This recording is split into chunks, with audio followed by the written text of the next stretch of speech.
Okay, can you all hear me like this? I don't need a microphone because I got one okay, then we'll just get that microphone out of here. All right, okay, that's a little better? Okay, and I'm being a little videography going on here, so if I move out of your line of focus, then you let me know, because I tend to dance around just a little bit here.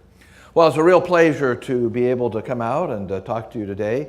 I'm not going to talk about wildflowers because I'm not a wildflower or native plant person. I have them in my yard. I'm always interested. In fact, I just bought some Illinois bundleflower right here at the Arboretum just a few weeks ago when they had their sale. In fact, I got here on that Saturday morning. Everything was gone except the Illinois bundleflower. So that's why I chose Illinois. But now I see that I made the right choice. It was not just, it was destiny, right? That I should have that. So we're going to talk then, it's learning the song of our land. You know, the older I get, you know, when I was a young, fresh scientist, you know, tended to be very into science and the precision and the joy of discovery and all those kind of things. But as I get older, I get a little more lyrical, you know, and so I tend to see things in a little bit different light than I saw them. I still see that as important, you know, to have a good scientific focus, but I tend to see a little more of the, I don't know, I don't want to call it the spiritual, but certainly a little more of a transcendent quality in the land. So my subtitle here, let's see if this is working. Maybe it's not. Let's see. You know, that might help. All right, got to help the Aggie here. There we go. So we're going to talk about how to live well on a flat and coastal flooded plain, okay? That's who we are. We need to embrace that. That's going to be my main message here. We need to embrace the nature of our land. And we have not been embracing it. We have been fighting it. And we continue to fight it even now.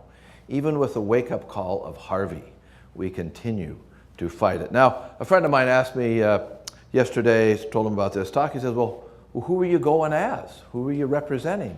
I hadn't really thought about that. So my day job here, I am, you know, a very prudent, calm scientist, right? I was working for Texas A&M. But then I also have another little organization called the Bayou City Waterkeeper. Now, I'm not saying this is the Earth First kind of deal, but this is where I can get a little more radical. And since it's after hours, well, you know, so if I'm a little bit too far off the wall, then we'll say it's Bayou City Waterkeeper. So I was the board chair of that until just a few weeks ago, and I'm the founding board chair.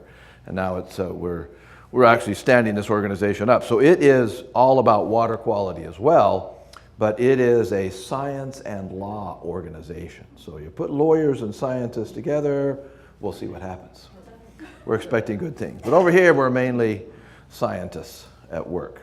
So let's talk then a little bit about the theme. Now, a lot of people, you know, when I come out and give a talk, of course I am a scientist, but they'll often kind of accuse me almost of being a preacher, right? Because I get a little bit wound up as I get moving along here.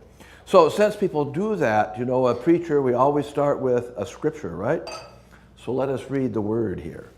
We're going to read from the prophets. You all know this prophet, right? Wendell Berry. Does everyone know Wendell Berry? Raise your hand if you have read him.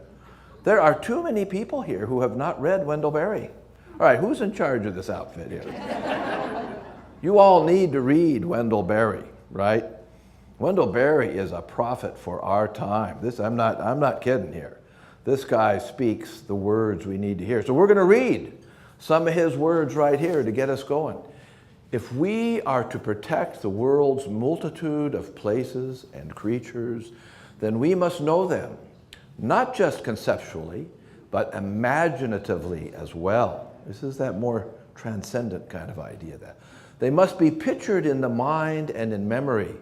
They must be known with affection by heart, so that in seeing or remembering them, the heart may be said to sing, to make a music peculiar to its recognition of each particular place and creature that it knows well. Well, we live in a particular place, on a particular coastal plain that is unique and that is special and that it has its own song.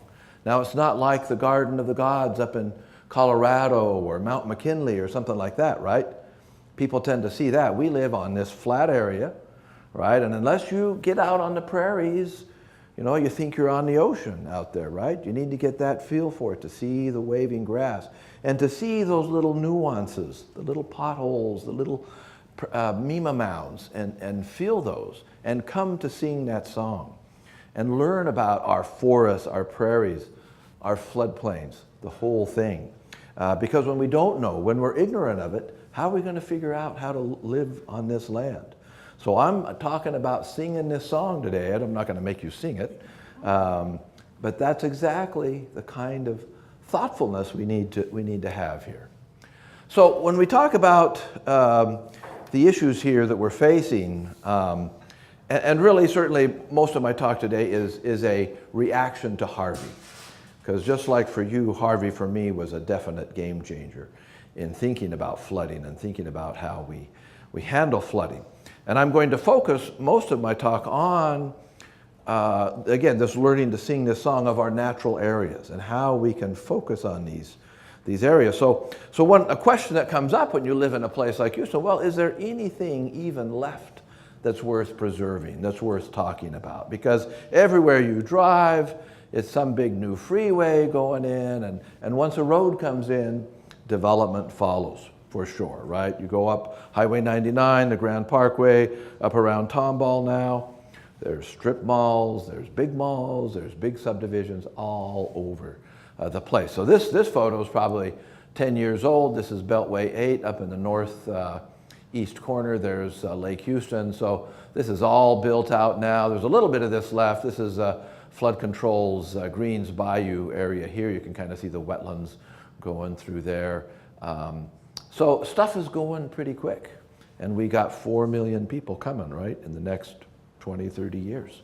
So the question is there anything worth preserving? Well, we did a little map a few years ago. Some of you might be familiar with this. We called it the ecologic map because that was the name of the funding program that came from the Federal Highway Administration. So it came through HGAC, the Houston Galveston Area Council, and the money was to map out habitat, not because they particularly were enamored of habitat, but to help transportation planners decide where they would have the least fight to put up with, right?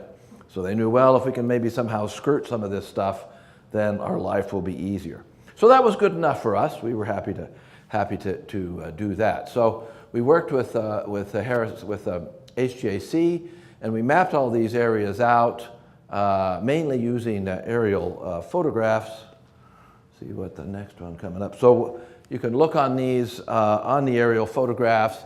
These are this should look to you like an old river channel, right? Well, it's not a current river channel. It's a channel of the ancient Brazos River. So this is probably 30 to 50,000 years old, something like that. But it's a wetland. This is a prairie that has never been land leveled, unless Mike corrects me. This is pretty sure. This has never, ever been land leveled. That doesn't mean it's got the pristine vegetation. It's probably been overgrazed and stomped on a little bit, but the good bones are there. So we've got big areas like this, and of course we have forests all over the place too, bottomland forests as well as upland forests. So this map here, if we go back just one, we made a decision, a conscious decision, to only map pieces of habitat 100 acres and greater. Now you might say, well, why did you do that? Why didn't you get the 5-acre spots? We caught a lot of grief over this, believe me. Well, the reason we didn't do that, because the most important parameter when you make a map of anything is what we call the minimum size delineation. How small of a piece are you going to get? Because if you say, I'm going to go down to 5 acres, then you must get every 5-acre piece. So now we would just barely we might be finishing this up right now had we done that. But you know, this has been 5 years or more, I can't quite remember. So you have to make that decision. So, and 100 acres in the literature is actually a pretty good number, because at 100 acres, doesn't mean there's no ecology below that, but at 100 acres you really start to have some significant ecology. Now I know we have several enthusiasts of the Deer Park Prairie, and I have caught much grief from them because that is not on here, right? Because it's 40 acres, right? Or 50, something like that. So it's not that we demean it or we think there's something wrong with it. It's just if we mapped out that 50-acre piece, then we have to map them all out. So to people locally in different places, a 5-acre spot, a 1-acre spot. I mean, shoot, I got about 10 prairie plants in my house, right? So that's significant to me. I'm not pretending it's a prairie, but nonetheless. So what I want you to notice here is that there's a lot of stuff that's left. And we're not as depauperate as a lot of people might think. Sure, we've lost a lot. We've lost an unconscionable amount, but there's still a lot left for us. But it's on our watch that this goes, because the next 4 million people, all right, you saw what happened on Highway 99 up in Tomball. Well, that highway is going to keep coming on. It's already down through Sugar Land, I think, and then it's going to come around Sugar Land. I'm not sure it's going to come exactly right through here, but it's not coming far away. Okay, so this baby is history. This baby's gone, and we need to think of these areas. I mean, this area in particular is really unique because if you take, this is, I think we call this the Mowatney Prairie up here. Is that right there, Mike? Somewhere in here. And then the Nash Prairie. So I'm calling this, and other fellow travelers, the Damon Prairie. It's really quite unique because it's about, if you add it all up, contiguous, and it might be divided by roads and things, it's about 70,000 acres of never land-leveled stuff. 70,000 acres. That is significant. That's more significant than a 40-acre piece, okay? And it's an incredible arc that can take us into the future. We need that. Because one thing we have to recognize as scientists, when you look at this prairie or any other, there's more that we don't know than we do know. Would you all agree to that? Not only more than we do know, more than we can possibly imagine, okay? In the soil itself, in the relationship of the plants, the organic matter, the soil food web, there is way more than we can imagine. So when we get rid of these areas, that is all this knowledge that's gone that we don't even know. How much have we got to learn? So these kind of areas, 70,000 acres is an important kind of thing to think about. It's very difficult to preserve something like this because it's all divided up. But, I'm trying, we got to imagine this. What does the future look like? And if we just imagine this whole place paved over, this is a sorry state of affairs. So there's your pothole in its full glory. We call these prairie potholes, by the way. I call them that. Hopefully, everybody know what a prairie pothole is? Y'all heard that before? You've been to a master naturalist class or something I taught? Okay. Word's getting out there. So there we are. Maybe this is like late February, something like that. Here's, everybody knows what this is, right? What do we call that? Mima mounds or pimple mounds. Okay, see, it's getting out there. All right. So these are great areas. But it's a very low relief environment. So from the bottom of a pothole to the top of the pimple mound, maybe it's only 3 feet, maybe only 2 feet. But it is of such a nature, of such variety. In other words, the short-range variety as you move from a pimple mound that might be semi-arid on top because it's convex, down to a very wet pothole here that might be wet 5, 6, 7 months out of the year, right? And this is just, you just walk a few feet and you see that variability. So it's quite a template for floral and faunal variability. I would even go as far as to say this is world-class variability right here under your noses. But when you drive by at 100 miles an hour, well, nobody drives that, but if you drive by out here, especially out here, maybe 50 miles an hour, what do you see? Nothing. And most people look at it and say, well, when's the strip mall coming? We got to have a strip mall. And one will come. So you look at this a lot of different ways. We just kind of played with this. These are just some of the different pieces. Greater than 10,000 acres. Now, some of these are already preserved down in here from some of our national wildlife refuge, but there are some significant pieces that are left here that we ought to be paying attention to. So we totaled up, this is just the prairies, almost 500,000 acres. 500,000 acres. There's work for us to do, right? This is what we need. This is on our watch, okay? We need to do this. We need to figure out how to do it. We got to spend our money on this. So here we go, right? Here's our beautiful wetlands. Y'all know these plants already? Anybody can identify them? It's just a test for you as native plant enthusiasts. Somebody here should know one of these plants. Anybody got one? Oh, right. Who said that? Which Rhynchospora, though? That's right. Wow, I'm impressed.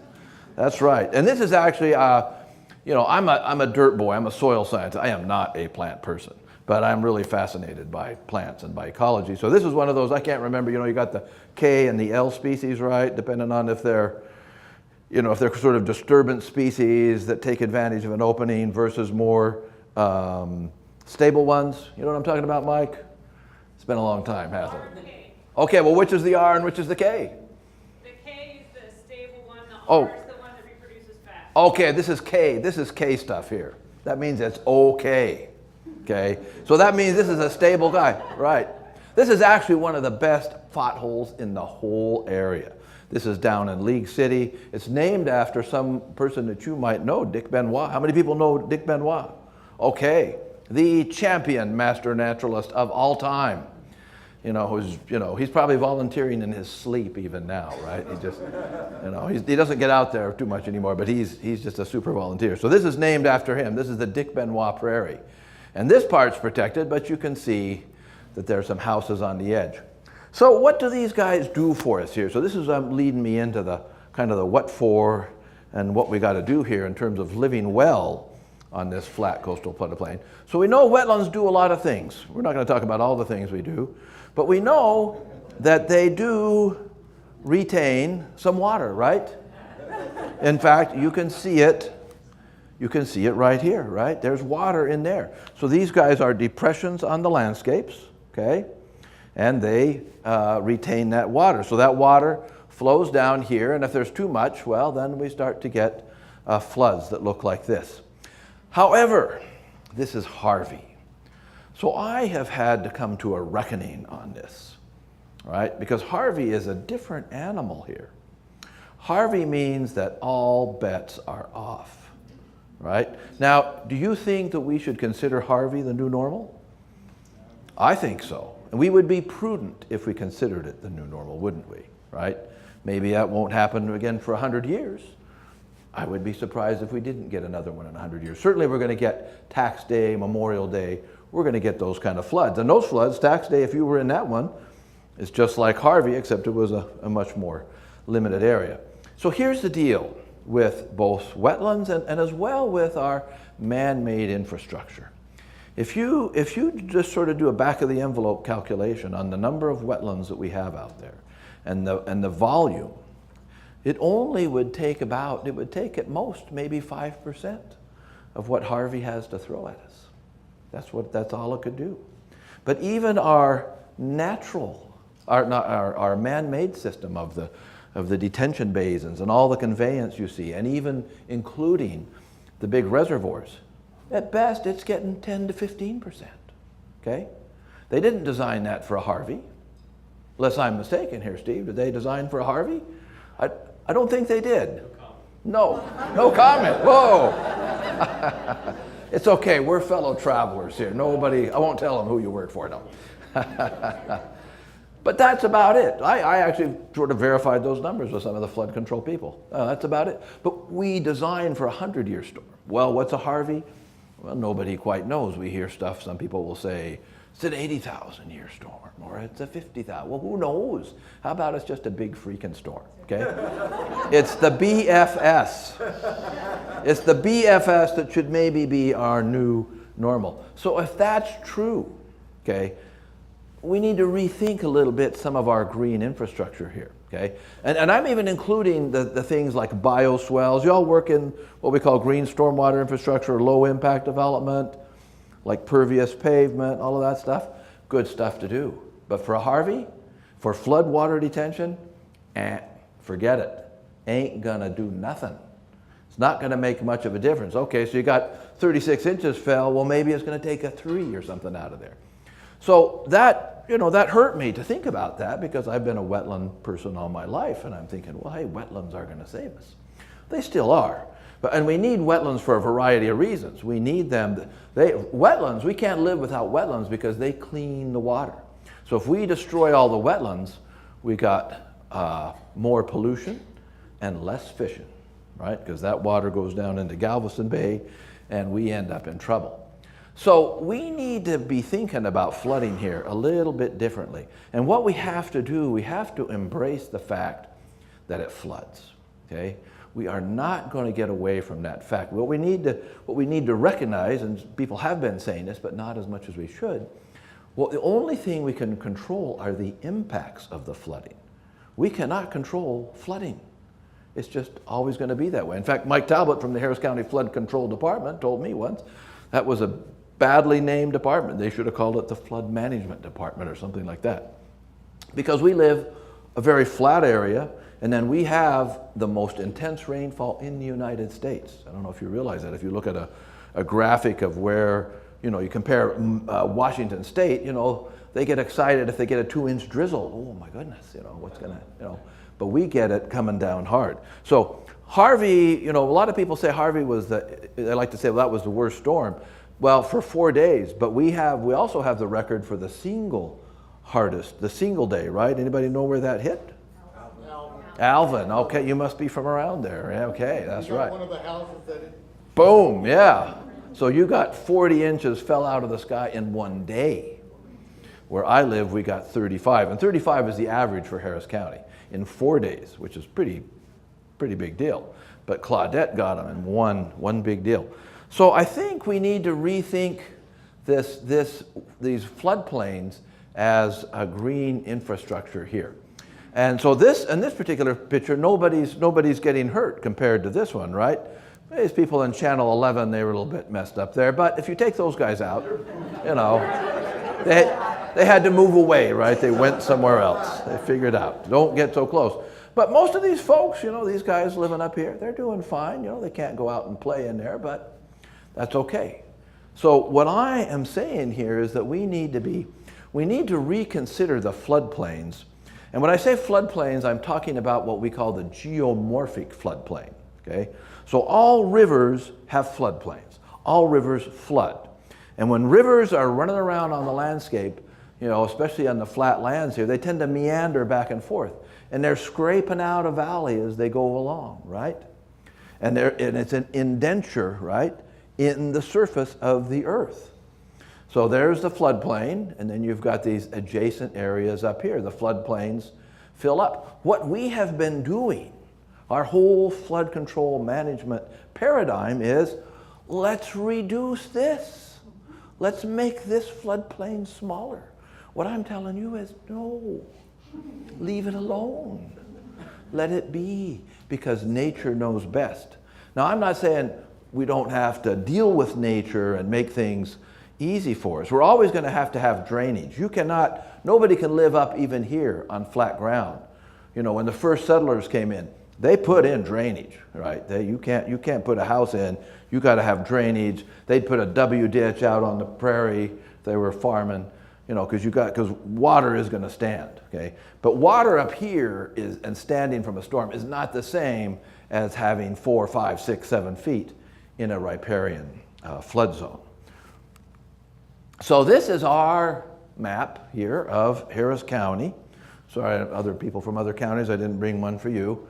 So here, the blue is the 100-year. So they all know what about the 100-year and the 500-year? So this is how FEMA looks at the world. It's a statistical thing. So the blue means that area has a 1% chance of flooding in any year. So they call it the 1% floodplain, the 100-year floodplain. But one other way to look at that is it has almost a 30% chance of flooding in a 30-year, it's like 27%, in a 30-year mortgage period. So if you're playing, that's right, yeah. Okay, that makes it sound a little different than a 100-year floodplain, doesn't it? That makes it sound like it's the mortgage floodplain. Because you got a 30% chance you'd be playing the lottery every day. I guarantee it. So that's the 1%, and then the brown is the 0.2% or the 500-year floodplain. And that, for a 30-year mortgage, I can't quite remember, it's like around maybe a 10% or 8% chance. Still a pretty good chance, right, of flooding. So as I said, our whole paradigm has been to just fight this and not to say, you know what, let's love these floodplains. Let's let them be. So what we have done is this. We've put people in there. We've put them in harm's way on purpose. So this is the areas that are dark blue are areas of the 100-year floodplain, the 1% floodplain, that have people in them. Does that kind of make you think a little bit? And the areas that are yellow are the areas of the 500-year floodplain that have houses and people that live there. And you can kind of see a pattern here, you know, inside the beltway, that's kind of probably where our worst problem is.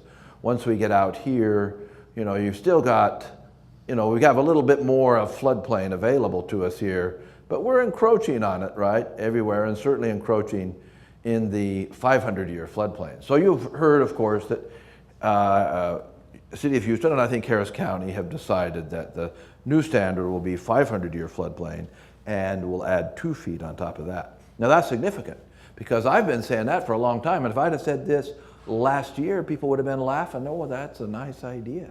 That's great, yeah, you just keep on smoking whatever it is you're doing, and that'll be fine. So this is our story here. This is the problem that we've got, and so, you know, when you hear people sort of on the news or even some of our leaders, it's like, you know, we don't know where it floods because it's this flat area and it could flood anywhere. And just, you know, after a flood, you could wake up and you could have 2 feet of water in your house, just random. We have no idea. Well, maybe developers, I don't know, others might say, yeah, okay, sure. But we know that's not true, right? These floods occur in a pattern. This is a little bit of an early one after Harvey, but this, you know, this is where people were flooded. There's clearly a riparian pattern here, right? It's linear. It's along the rivers. This is where the serious flooding. Now, that doesn't mean that there's not flooding in other areas, but that just means that somebody didn't get the culvert right, somebody screwed up, right? If you're up on the higher ground and you're still flooded, well, somebody built wrong. This is serious flooding. This is where you saw the swift water rescues. You know, this is the stuff that broke your heart, right, when you saw there. And it's still breaking our heart because there's neighborhoods, you know, certainly Meyerland, let's see, where are we here? Right along in here, right? Oh, let's see, yeah, there's the, no, right up in here, yeah. Not it? This is is that the loop? Yeah, that's Beltway 8, so you gotta be, you're right in there. That's Brays Bayou. Is that Buffalo? Yeah, that is. All right, well then how about there? Oh, okay, all right, there you go. It's hard. Okay, I see the loop there now, yeah. So these folks, but then there's folks up here, Kashmir Garden and other places. It's not just Meyerland. There's other folks that are heartbroken that are having a hard time trying to figure out what are we gonna do? You know, do we wanna roll the dice and move back in? This is the kind of thing we're looking at. Now the problem is with buffers and it's with prudence. So we built these nice big reservoirs out here, very nice. Of course, they're a little bit in danger now, some people say. I'm not saying how much in danger, but think about, so, okay, all right, they will stop the water. And they nicely drew us a little bit of a floodplain still there. Well, is that the prudent thing to do? In other words, you all know that there's 2 kinds of levees, right? You all know that? What kind of levees? Everybody haven't heard that? No. Okay then. This is a joke, just the joke that keeps on giving forever, okay? There's levees that have flooded and those that will flood. That are not flooded but broken. There's levees that have failed and there's levees that will fail, right? I mean, that you just, you know, if you look across history, it's kind of that way. But let's just assume, well, I mean, we don't know. It doesn't have to fail to, you know, allow a little bigger release. But the problem is they said, well, we got these reservoirs here. Let's just make that floodplain little bitty there, little bitty. I mean, in other words, even if you say, well, you know, let's not assume it's a catastrophic flood. Some prudence would have said, you know, let's make it a little wider, right? Why not? Why not make it a little wider? Well, there's a lot of reasons. You might be able to figure them out if you can figure out how much land costs, right? So this floodplain would be about the same size. This is Braze here for sure, right? There's the loop right there. But because we've put in this structure, we felt confident that we could reduce the size. We didn't reduce the size of the flood. The real floodplain's still there, right? But we have reduced the size of the delineated floodplain because we have confidence that nothing will happen. So, I'm just saying, this is the whole paradigm of how we're living on this flat coastal plain. We've been pushing the envelope, right? This is not what conservative folks do. We step back and we say, no, let's be careful. All right, so here we got us. Anybody know what this is right here? No, this is the Brazos River. What are these people doing living down here? They're living in the Brazos bottom. They're living in the floodplain of a big freaking river. But they have been protected. This is a levee. So if you look at a map, you Google Levee Improvement District, Fort Bend County, you will see all kinds of little patterns of levees all over the place. So I don't know if you remember during the flood, Judge Hebert, who's the county judge for Fort Bend County, I don't know, you remember this? I don't know how much you guys watched the news during the flood. I'm kind of glued to it. He's starting to say numbers like 58. You know, if we stay below 59, I don't know exactly what was he talking about? 58, 59. The flood stage. Because what happens if the water goes over the levee? Is it just kind of gently spills over? Just, you know, no, all hell can break loose. All hell, yes. What is that levee? I'm sorry, I don't know very much, but is that water?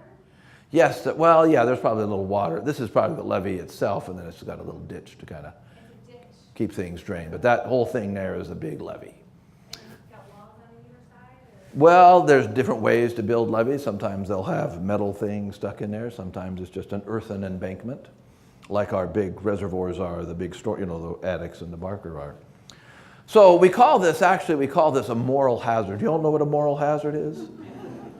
It means that I put something in place that causes you to do something stupid, right? For example, building in a floodplain. Why, you know, all of this land and sugar land, they got plenty of land outside the floodplain. Why did they have to build in the floodplain?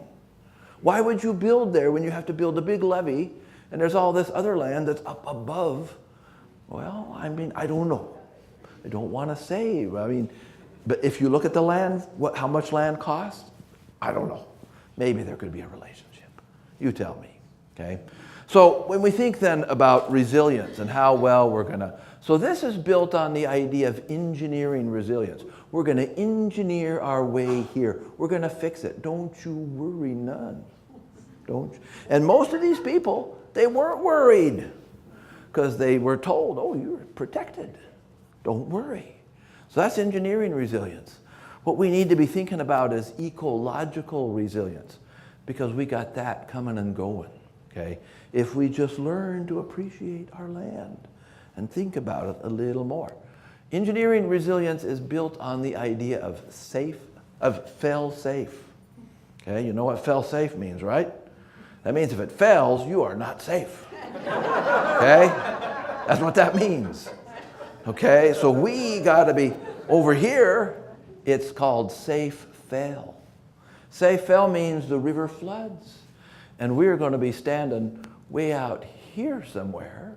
Yeah, that's a pretty flood. That's great. I like that, right? Okay? That we could do.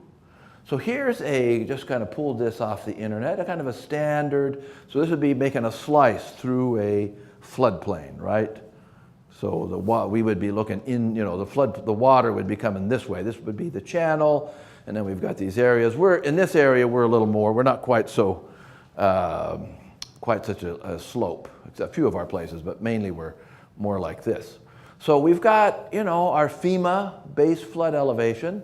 Now FEMA, they're kind of between a rock and a hard place. But they tend to be a little conservative, right? Because they got people breathing down their neck too, so they don't want to make that floodplain be too far out there. So they're being cautious. That's why I say we have to be a little bit careful between the FEMA flood and just what we call the geomorphic. So in this particular diagram, they're saying, well, let's add a community-based flood elevation out here somewhere, okay?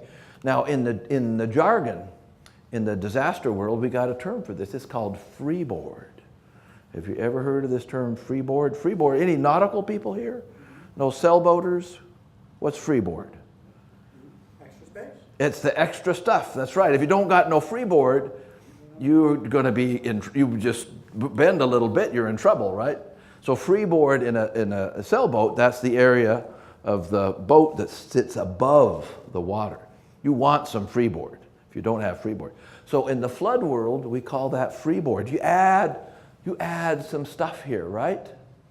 This is the paradigm we got to be thinking about. Now, a friend of mine, Mr. Bill King, you might know him, he wrote a blog just this week. And he said, you know what the most important thing we need to do? The most important thing we need to do is reduce the size of this floodplain. And this business about moving elevation, no. We got to reduce the floodplain. And in fact, I'm not going to razz on Harris County Flood Control here too much, but I have heard the engineers from there say, because one of them were being talked to about Meyerland, he says, you know, everything that we do, there'll still be a floodplain left. And he called it the residual floodplain.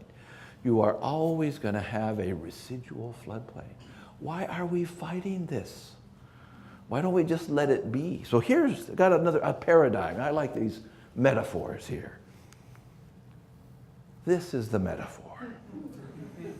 Now, when you're driving down the road, there's a rule of thumb, right? Do you know this rule of thumb? Maybe people forget this. Do you all know what that is? Did your parents teach you? Did you teach your children? Do you know what it is? What is it? How do you decide you're driving down the highway how far back you should stay from the car in front of you? I was taught this.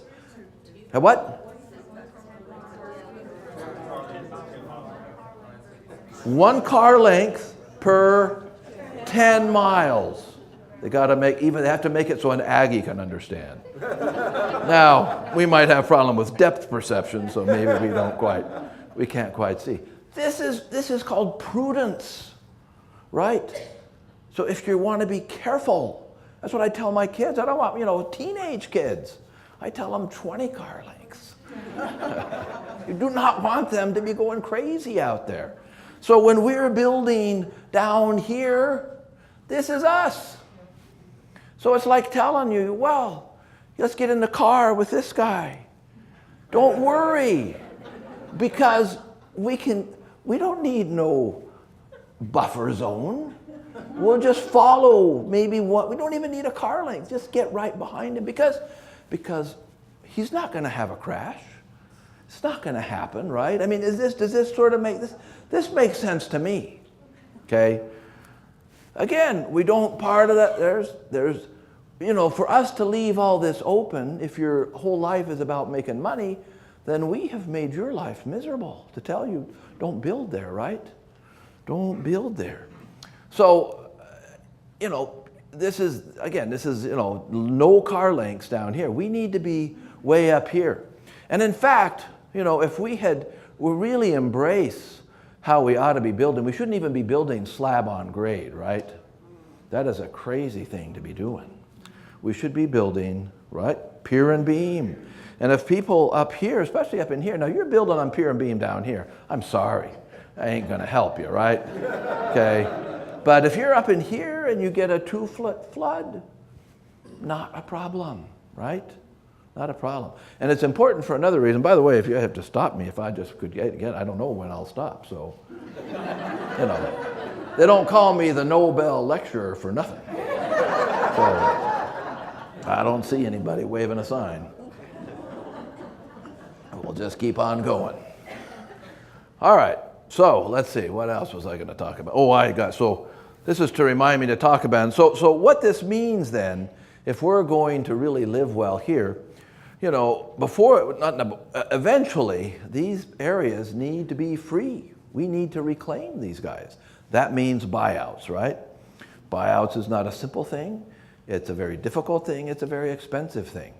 So I just did some back of the envelope. I don't know how many houses, but let's just take 100,000, because we got at least 100,000 that took on water, and probably more than that. But 100,000 at 250,000, that's 25 billion bucks. Hey, what's that in the big budget, right? Well, it's hard to get in one. It's budget dust, as they say. What's 100 million here, 100 million there?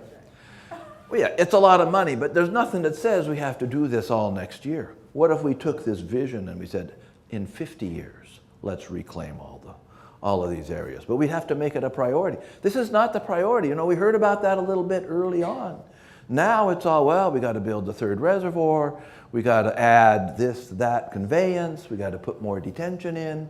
It's not saying, look, the floodplains are our friends. Let's reclaim those floodplains.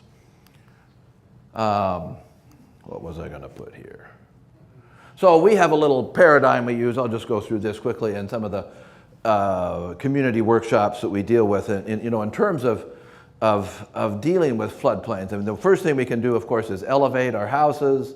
We can evacuate. We can get the hell out of the floodplains, right? And then we can dedicate this area. I mean, it makes no sense to buy these guys out if you don't dedicate that and keep that free from housing. And it's certainly not just areas like this. It's places, again, like Kashmir Gardens, many other kinds of places. So housing affordability, all kinds of stuff enters into this. But let's just imagine if we were able to start to begin to buy people out and to rebuild in the uplands and other areas. That's actually employment. That's, you know that every time we have one of these hazards, our economy actually goes up because we're building houses, doing like that. Okay, so, if you elevate, you're going to get this. You've all seen this in Meyerland, right? This was not meant to be, right? This is not, but people will do it. It'll cost them 200 grand, 300 grand. If your house costs you 100 grand, that's not going to do much for you, right? But some people, these folks have the resources, they love their neighborhood, and they're going to try to stick it out as long as they can. But let's just think about, what if we made this into a park system? What if this was a map of our park systems? What would that say about Houston? Would this be a great place or what? This would be a tremendous place. So, and I should have put some more pictures in here for you guys since you were all into plants. But these could be vast natural areas. There could be room for athletic fields. There could be room for gardens. There could be room for all kinds of stuff. What kind of a great city would this be if everyone is just within a few miles of these wonderful, great floodplains? And maybe we wouldn't be able to get everyone out, but certainly we would have these long, linear things. This would be like bayou greenways on steroids, right? But it's having that kind of imagination and being able to think about that for the future. This would make Houston a great place. I have a colleague in my department up at A&M. I'm in the Department of Recreation, Park, and Tourism Sciences, John Crompton, who's done studies on the land value. What that does, that just increases the value of properties. Of course, that means we've got to work a little harder on affordability. But that just increases our tax base to have all these wonderful places. So it's not a hair shirt. To live well on this land, it's not putting on an environmental hair shirt. It's living better. It's having these things adjacent to us. It's this green interfingering. And it would be even more than you see here because there's all kinds of tributaries as well. Now that just goes against the grain, I know. But look, a year ago, we're talking about 500 years, people saying you're crazy. So let's just keep dreaming. We get another Harvey within another five or 6 years. We'll be thinking about this for sure, even another tax day flood. Now this is unfortunate. This is at my institution. It's not my alma mater, but this is where I am housed. This is the idea we've had to teach the stream a better course and till the wild and drain the fen and stretch the long canal. Straighten those guys out, okay? Not saying there's not a need for some of these things, but there's a little bit of audacity and pride to say, let's teach the stream a better course. And of course, nowadays, drain the fen. We can't quite stand to hear that anymore, right? I can't take it as a wetland person anyway. So, just a couple of pictures here, getting close. This is my house. You notice I have all kinds of native vegetation here. I'm not sure, is Katie Ruelli, is that an acceptable plant there? That's kind of iffy. Well, oh. But it's not native? Somebody said they brought some Ruelli over here. Oh, that's the one you need, is the Carolina.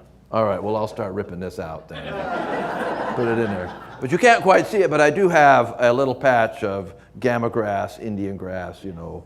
I got that. And some of these guys are native. I can't remember all their names, you know. Anyway, what I'm trying to point out, this is my son holding up a line level. So this is my bottom floor. I live in Eastwood, if you know where that is. A place built 100 years ago. 100 years ago. Because, you know, I hear flood people say, oh, before the 80s and 90s, we didn't know. We were just ignorant. Oh, please, please. In fact, both Eastwood and Park Place, I've seen an advertisement for Park Place saying, you know, showing, you know, hey, we're high and dry, we're convex. And they didn't flood. So this is how folks built stuff. So I am about 6 feet above the street. That's called buffer. Okay, now is anybody here from Meyerland? All right, now I don't know, do you know there's a storm coming this weekend? Do you kind of think about, I don't know if that disturbs your sleep when, it does, yes, that's right, because you're living in a place, I mean, we're probably not going to be that big of a storm. But so I'm on Facebook with some of these community groups there, and every time there's a storm coming, they're all asking each other, well, what do you think? What have you heard? How much is coming? What are we going to do? Because you're living in the wrong, you know, in my house, we don't even be thinking about this. And in fact, so I wasn't sure. We built it up because that's how they built it back then. It was pier and beam. I got 35 inches just like everybody else over the 4 days, the average. The water came up to here. That's all, right up to there.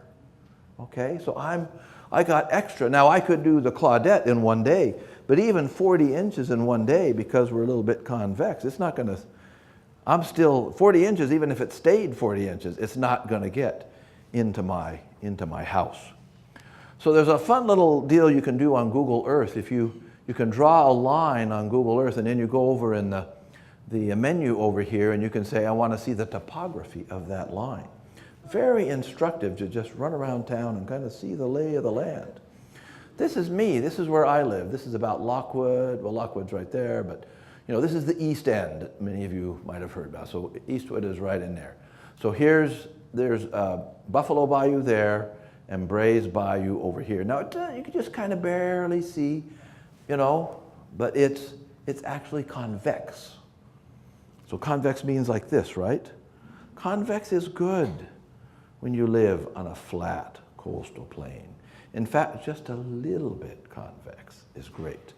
Now this, you might recognize this. Does this do close to your house there? Probably, okay. So I think this is rice. No? What does that say? Which turns into rice maybe, right? I don't know, Renwick something. All right, anyway, there's Brays Bayou. This is the mortgage floodplain, right? Okay. We should call it the 30-year, and then this is the 500-year. So you drew that line. The scale is a little bit different, but can you see that it's, especially in here, it's just a little bit concave. So on a flat coastal plain, a little bit concave is not good. A little bit convex is a wonderful thing because you will sleep well if you live on a little bit convex. But these are the nuances. If we're going to live on this flat area, you know, we're not living in Boise or Denver, right? We're living in Houston on a flat place. You know what the slope of the land here is? It's 4 feet to the mile. 5 feet to the mile? No, 5 minutes. Oh, 5 minutes. Okay, 5 minutes. All right. There. I was looking for that. When's that going to get here? Okay. 4 feet. Well, but it could be 5 feet to the mile. Yeah, that's right. 4 feet to the mile. So So you have to pay attention because 1 or 2 inches makes all the difference in the world, right? So these are the good things to be looking at here. First, nobody told you to look at that before you bought your house, did they? And they just told you, no, not a problem, not a problem. Especially if you lived up here, oh, it's okay, not to worry. We got you covered. All right, so people, more and more now, there's folks that are making maps of places where it's good to build. So green is good, red is really bad. So knowledge is going to be an important thing here. People are going to start wanting to know, how do I find out? How do I know? There are now private companies who are insuring. You know, up until recently it was just FEMA. No one else would. Well, people are starting to say, you know what? If you live in a good place, I'll flood you for flood insurance. So I'm a good, you know, it would take one hell of a storm to get me. So I should just pay a little bitty bit, right? So this is, you know, and people as they start to know, you know. So the point here is that there are significant areas, and this map, this is just a sort of a trial map. I think there's actually more green areas than what they show here. This is from my colleague, Sam Brody, down in Galveston. He's made a little map. It doesn't show the name of it here. It's called Buyer Beware. Where as in W-H-E-R-E, not beware, but beware. And so you can go in here and you can click on a property. That could have been your house. I don't know. I obliterated that there. But this one says, you click on it and it says, you are in deep doo-doo here. It's that creek that you need that paddle that you lost, right? So anyway. So, but this is a sad thing, right? I mean, these are neighborhoods that have been there a long time. How do we deal with that? Well, I think we've got to, you know, I don't think Meyerland would disappear even buying out people in the deepest part, but we really got to rethink that. But some places it's going to be very difficult. So I'm just going to finish up on the other way that we need to develop, which is going to be probably anathema to some of you, but let's just go ahead and deal with it anyway. So this is in League City, right? This is called Whispering Lakes. Anybody familiar with Whispering Lakes? Anybody live there? Good. Okay, we can use it as a foil here. So this is classic sprawl. This is really is nasty sprawl because these are 1 acre lots, maybe even a little bit bigger. Now those of us that are environmentalists, this is our dream, right? Right? Oh, come on, just admit it. You can fill this up with native plants. All the native plants in the world that you want. You can have a rainwater harvesting, you can have a pervious pavement, you can have all the stuff that just makes your heart feel so good. But 2 problems here. One is your impervious surface per capita is off scale. It's worse than the classic suburb. It's worse than Meyerland, which has a little more pavement, but per capita. So this is the worst per capita impervious surface. And then plus, you know, most of these people aren't doing native plants and they're fertilizing the crud out of everything. Plus they're on septic systems that are probably failing half the time and a quarter of the time probably badly failing, okay? So this is contributing to the degradation of Galveston Bay. On top of that, they are scrunching, this is a wetland. And this wetland used to come over through here. In fact, see these guys still a little bit badly drained in there. You know, somebody's taking vengeance on them, but here's, you know. So we're zapping these floodplains, zapping these wetlands rather, and we're degrading at the same time. So it's time for us to really start thinking about what is the kind of development that we need to be pushing. Because here we are, 4 million more people coming. We got to rethink, just like with the floodplains. We got to stay out of the floodplains. If we stay out of the floodplains, that means the space we got for those 4 million people is reduced. Okay? So again, this is not an environmental hair shirt. If we do the right thing for us, for human habitat, we will do the right thing for these guys. This neighborhood, when it was first built, had this advertisement. Never see neighbors. This is real. This is not Photoshop. This is I-45 in between Galveston and League City. It's advertising that. Were they talking about during Harvey? Well, that would hold, wouldn't it? Well, no, I think actually they saw their neighbors during Harvey. They're all out there trying to survive, okay? You know, again, I'm not saying I'm not trying to zap people for a living out here, but, you know, is this okay, all right. Is this building democracy? What is this doing for us? Not much. All right, I'm about done. I'm going to get done. Houston, the city of no limits. Yeah, right? We need to be the city that embraces its limit. And if we embrace our limits, instead of building this stuff, we ought to be building this stuff. Now, most of you, as dyed-in-the-wool environmentalists, will look at that and say, oh, I'm going to throw up.